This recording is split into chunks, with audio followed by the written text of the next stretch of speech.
E aí, Maneiro. essa eu não fugia. É. Não sabia, não.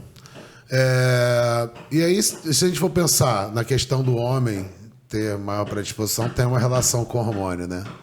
E o cara que usa... Essa risadinha aí. Vamos chegar nessa pergunta aí. Essa Eu vou risadinha dar um foi testemunho. tudo, né? Vamos falar aí e eu vou dar um E o testemunho. cara que gosta aí de usar uma testosterona. É. Pois é, esse que é o a dose problema. dependente, quanto mais testosterona, maior o risco. Então, Quanto maior o chassi, maior o risco. Isso é um problema sério, porque assim, quando a pessoa utiliza o hormônio para uma situação de desempenho ou de estética, ela normalmente utiliza uma quantidade muito maior do que seria a quantidade terapêutica para a qual aquele hormônio foi desenvolvido. E aí se perde um pouco o controle do que pode acontecer. Então tem pessoas, né, que utilizam, ou que já utilizaram o hormônio durante muito tempo, vários anos, e não tiveram absolutamente problema nenhum. E, em compensação, tem aquelas pessoas que utilizaram os mesmos hormônios pelo mesmo tempo e tiveram várias complicações. Inclusive, pessoas até que morreram, né? Então, você tem casos muito extremos em relação a essas respostas por meio da utilização do hormônio. O que se sabe é a chance de ter hipertensão e problemas cardíacos, problemas cardiovasculares de uma maneira geral, é maior nas pessoas que utilizam o hormônio numa dosagem acima da dosagem terapêutica, né? Porque isso pode causar retenção hídrica, o que aumenta a quantidade de plasma no sangue, consequentemente aumenta a pressão arterial. Pode existir um aumento da síntese de proteína no músculo cardíaco, o coração acaba ficando maior de uma maneira anormal. Né? Ventricular, né? Exatamente, porque assim, você tem a hipertrofia cardíaca do atleta, que é o atleta que tem um coração maior, que está relacionada com o esforço que ele faz. Quando esse coração aumenta para além disso, passa a ser anormal. Ou seja, o coração está aumentando além do que deveria aumentar. E tem Exatamente, né? E se a pessoa tiver uma predisposição genética para uma doença cardíaca, isso pode ser um fator desencadeador para um problema mais sério que ela vai desenvolver. Então não tem como a gente antecipar o que pode acontecer. Depende muito da dosagem do hormônio, do tempo que a pessoa utiliza e das suas características individuais para responder aos efeitos colaterais dessa utilização de hormônio. Mas a chance dela apresentar alterações cardiovasculares, não só na pressão, mas também no coração, acaba sendo mais alta do que a população que não usa. Perfeito. Você ia dar um depoimento? Quer que eu vou dar o meu depoimento? Você falou que ia dar depoimento. Não, vou dar um depoimento. Eu trato já há muitos anos, eu tenho hipotireoidismo, né? Então, quem quiser dar desculpa que não emagrece. Não emagreço por causa da tireoide. Eu tenho hipotireoidismo há 10 anos já. Eu trato hipotireoidismo. Eu cheguei pro meu médico, falei, pô, vamos fazer uma reposiçãozinha aí. Ele, vamos fazer uma reposiçãozinha. Só reposiçãozinha, pessoal. Aquela dose de reposição, uma a cada 20 dias ali, né? Uma dosezinha a cada 20 dias. Aí tô lá fazendo reposição, uns 4, 5 meses, pô, me sentindo bem, né? Porra, aquela animada. Aí teve um dia que eu tava aqui no consultório, eu tô sentindo uma pressãozinha na cabeça, assim, estranha. Eu falei, caraca, engraçado, né? Essa pressãozinha na nuca aqui, né? Eu falei, vou medir a pressão, 17/10. Um pouquinho alta, né? Um pouquinho alta, 17, pô, aí não passa nem, porra, passa nada, né, lá, né?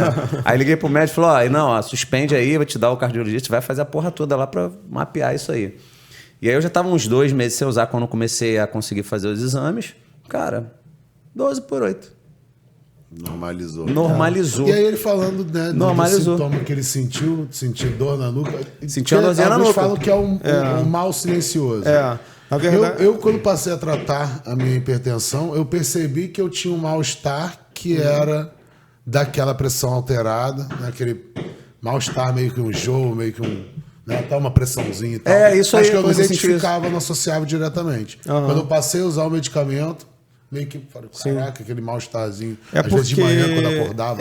Porque assim, a pressão, na medida que ela vai aumentando progressivamente, a pessoa acaba não sentindo muita coisa mesmo. Então, às vezes, a pressão dela está muito alta, em repouso, e a pessoa está achando que está tudo bem, que não está sentindo nada.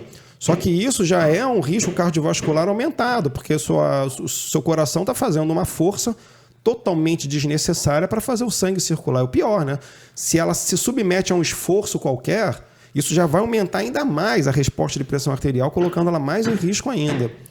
E quando chega nesse desconforto, né, essa dorzinha de cabeça, essa pressão na cabeça e tudo, normalmente é quando os valores já estão bem elevados. E às vezes as pessoas associam isso com uma outra coisa. É estresse, eu tô ficando resfriado, alguma coisa assim. No meu caso, eu tô ansioso. Tá ansioso, ansiedade. Estresse, alguma coisa nesse sentido.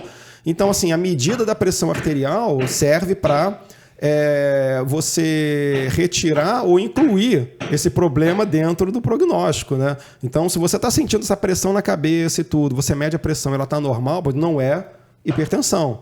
Mas pode ser. É tão simples de medir, né? Exatamente. Hoje em dia tem equipamentos que você faz isso daí em casa, sozinho, sem maiores preocupações. Né? Pode não ser uma medida 100% precisa, mas para ter uma ideia de como está o valor de pressão, é excelente. Algo que acomete tanta gente, mas é tão simples, pelo menos diagnosticar. Não, tratar talvez não seja tão simples assim. Porque a pessoa precisa alterar a alimentação, alterar sim. É o que eu falo, né? A pessoa se sentir bem é diferente dela realmente estar bem. Então a pessoa acha o seguinte, eu só vou no médico, eu não vou no médico porque eu não estou sentindo nada. Né? Mas a sensação é uma coisa. Mas ela pode estar apresentando alguma alteração sem perceber que está apresentando. Diabetes é assim também. Né? Então, a glicose sanguínea ela pode ir aumentando progressivamente sem a pessoa ter a menor noção de que você está tornando diabética. Entendeu? Eu como de tudo, não tenho problema nenhum. Ela acha que não tem problema. E o fato dela realmente não ter naquele momento não significa que ela vai continuar sem ter ao longo da vida.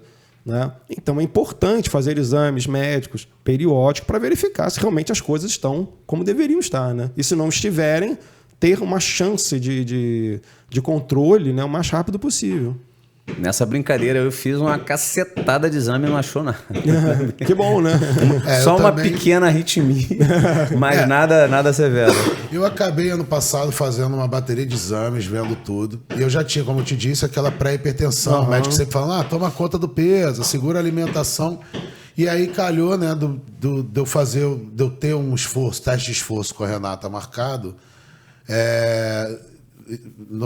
próximo à data do falecimento do meu pai. E aí, fator estresse. Aquele momento eu estava indo para Brasília, toda hora estava desidratado, estava seco pra caramba em Brasília. Então, foram vários fatores. Mas a galera falou, mas você foi fazer o exame nesse momento? Ainda bem que eu fui. Sim, com certeza. Eu estava ali uma bomba relógio. Pode ser só daquele momento que eu estava hipertenso ali, né? Momentaneamente. Mas eu estava hipertenso de 17/11. Sim. Então, assim, pô, a gente estava... exatamente. Fui fazer um teste de esforço, ela interrompeu o teste porque chegou a 24, sei lá. Chegou a um limite superior. Estava muito alto. Então, assim, realmente, melhor coisa.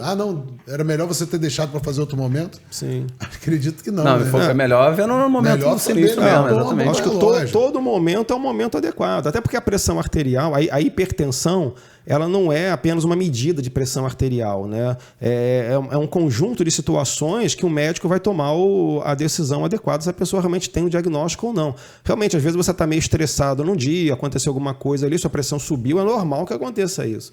Agora, o que não pode acontecer é a pressão subir e permanecer alta. Aí que é onde se caracteriza a hipertensão arterial. Né? E quanto mais medidas forem tomadas para reduzir, melhor. Então, por exemplo, a redução do peso ela é uma das estratégias. A diminuição do sal é uma das estratégias. Existe até um processo, uma dieta chamada dieta DASH, ou DASH, né? Que é o Dietary Approach to Stop Hypertension, né?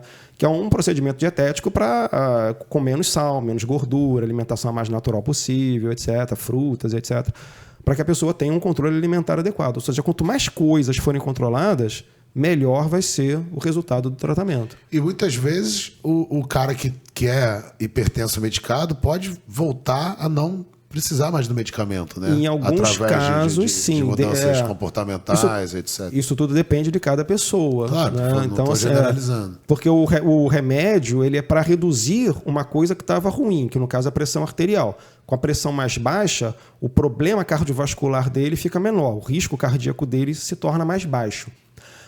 E o remédio faz isso, mas o remédio não cura a pessoa, né? Ele só diminui a pressão. Acabou o princípio ativo, o cara tem que tomar outro remédio. Seria o efeito agudo do exercício, então. Então a gente pode ver o exercício como um remédio? Dependendo da interpretação, pode. O problema é que a redução que o exercício proporciona, o efeito agudo, a hipotensão pós-exercício, ela não tem uma magnitude de redução tão grande quanto o medicamento e nem tão prolongada quanto o medicamento. O que acontece na hipotensão é o seguinte, nas primeiras horas a queda é grande, mas depois vai ficando cada vez menor. Né? Ou seja, em 1, 2 horas, às vezes até 3 horas ali, você consegue até ter uma redução de pressão arterial, que é interessante. O meu estudo do mestrado, não sei se você lembra, a gente pegava idosos pré-hipertensos, eles estavam em média ali 130, 130 e poucos por 85, 90, e eles saíam normotensos. E a gente avaliava até 1 hora depois, a gente até via um retornozinho, mas até 1 hora depois estava mais baixo. Continuavam normotensos. Então isso é interessante. Agora, uma outra questão que acontece nas pesquisas também é o seguinte, por exemplo, estudos com hipotensão, normalmente a pessoa, quando acaba de fazer a sessão de exercício, a pessoa fica sentada, né? Ela fica sentada, em alguns estudos ela fica até deitada, né? Só que na vida real, o cara acaba de fazer o exercício, o cara vai para casa, tomar banho, vai trabalhar, vai dirigir, vai não sei o que, etc. Vai fazer outras atividades. A validade externa é baixa. Exatamente. Né? Então, nem sempre o que acontece na pesquisa vai acontecer na vida real. E esse efeito hipotensão, normalmente fazem um controle, né? Botam em repouso antes, deitada, para também não falar, porra, foi o fato dele deitar depois do treino. Ele não estava deitado antes. O ideal é a sessão controle, a sessão né? É a sessão controle. É o outro dia que, por exemplo, ao invés da pessoa... o cara deitado lá o tempo todo sem treinar. Né? Ao invés da pessoa fazer exercício, ela está sentada. Parada, lendo um negócio ali qualquer e tal. O procedimento pós-treino. E depois o procedimento de medida é o mesmo, né? Mas, para a prática, é exatamente o que eu falei. A pessoa acaba de fazer o seu treino e vai trabalhar, vai para a vida real, vai cuidar da casa, sei lá do quê, né? E nesses casos, a redução da pressão não é tão grande assim. Ela acontece, é uma redução pequena, é uma redução importante, mas ela dificilmente vai substituir um medicamento. Isso por si só, dificilmente vai substituir um medicamento. Para substituir o medicamento, tem que ter a redução crônica da pressão arterial. E normalmente associada com outras modificações no hábito de vida também. Perfeito. Download Podcast, o seu podcast na educação física. Se você curtiu esse corte, faça a inscrição no canal e ative o sininho para mais novidades.